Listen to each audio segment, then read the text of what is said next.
ಪ್ರಧಾನಿ ಮೋದಿ ವಿರುದ್ಧ ಆರ್.ಬಿ. ತಿಮ್ಮಾಪುರ ಆಕ್ರೋಶವನ್ನ ಹೊರಹಾಕಿದ್ದಾರೆ. ಮೋದಿ ಅವರಿಗೆ ವಿದ್ಯಾರ್ಥಿಗಳು ಮುಖ್ಯಾನಾ ಅಥವಾ ಪ್ರಧಾನ್ ಮುಖ್ಯಾನಾ ಅಂತ ಪ್ರಶ್ನೆ ಮಾಡಿದ್ದಾರೆ. ಜನತೆಗೆ ಮೋಸ ಮಾಡ್ತಾ ಇದ್ದೀರಾ, ತಮ್ಮ ಆಡಳಿತ ಸರಿ ಇಲ್ಲ ಅಂತ ಪ್ರಧಾನಿ ಮೋದಿ ವಿರುದ್ಧ ಆರ್.ಬಿ. ತಿಮ್ಮಾಪುರ ತಮ್ಮ ಆಕ್ರೋಶವನ್ನ ಹೊರಹಾಕಿದ್ದಾರೆ. ಇದನ್ನು ದಯಮಾಡಿ ನಾನು ವಿನಂತಿ ಮಾಡ್ತೀನಿ, ನೀವು ಇದನ್ನು ಹಿಂದೆ ತಗೋಬೇಕು, ಅವನು ರಾಜೀನಾಮೆ ತಗೋಬೇಕು.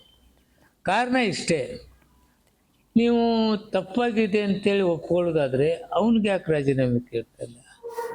ಇಡೀ ದೇಶದ ಯುವಜನತೆ ಎಷ್ಟು ವಿದ್ಯಾರ್ಥಿಗಳು ಸತ್ತೋದು, ಆ ಜೀವಕ್ಕೆ ಬೆಲೆ ಇಲ್ಲ. ಆ ಜೀವಗಳಿಗೆ ನೀವು ಅಂದರೆ ಯುವಕರು ಸತ್ರು ನಿನಗೆ ಅದ್ರ ಬಗ್ಗೆ ಗಮನ ಇಲ್ಲ. ಯಾಕೆ ಅಂದರೆ ಯಾಕೆ ಶತ್ರು ಅಂತಕ್ಕಂಥ ನೀವು ಕನಿಷ್ಠ ಸೌಜನ್ಯನೂ ಇಲ್ಲ. ದೇಶದ ಪ್ರಧಾನಿಗಳು ಯಾವತ್ತಾದರೂ ಆ ವಿಷಯ ಮಾತನಾಡಿದ್ರ? ಇದು ಆಗಬಾರ್ದಾಗಿತ್ತು ಅಂತೇಳಿ. ಎಲ್ಲೇ ಒಂದು ಹಿಂದೂ ಮುಸ್ಲಿಂ ಗಲಾಟೆ ಕೇಳಿ ಎಲ್ಲರೂ ಓಡೋಡಿ ಹೋಗ್ತಾರೆ. ಈ ಸಾವಾದ ವಿದ್ಯಾರ್ಥಿಗಳ ಮನೆಗೆ ಭಾಜಪ ನಾಯಕರು ಯಾರು ಹೋಗಿದ್ದಾರೆ? ಅವ್ರ ಬಗ್ಗೆ ಏನು ಮಾತಾಡಿದ್ದಾರೆ? ಯಾಕೆ ಇಷ್ಟು ನಿರ್ಲಕ್ಷ್ಯ ಯುವ ಪೀಳಿಗೆ ಮೇಲೆ? ಇಂತಹ ನಿರ್ಲಕ್ಷ್ಯತನ ಇದು ಯಾವುದೋ ಒಂದು ಕಡೆ ಏನು ಅನ್ನಿಸ್ತಾ ಇದೆ ಅಂದರೆ ಅಹಂ ಬಂದ್ಬಿಟ್ಟೈತೇನೋ. ನಾನಿಷ್ಟು ವರ್ಷ ಅಧಿಕಾರದಲ್ಲಿ ಅಂತಕ್ಕಂಥ ಅಹಂ ಏನೋ ಇದೆಲ್ಲ ಯುವಕರ ಮೇಲೆ, ಈ ದೇಶದ ಜನತೆ ಮೇಲೆ ತಮ್ಮದು ಇರಬಾರ್ದು ಅಂತಕ್ಕಂಥದ್ದು ನನ್ನ ಅನಿಸಿಕೆ.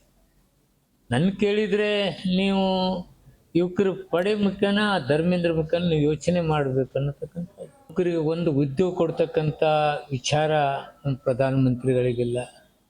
ವಿದೇಶಾಂಗ ನೀತಿ ಫೇಲ್ಯೂರ್ ಆಗಿದೆ.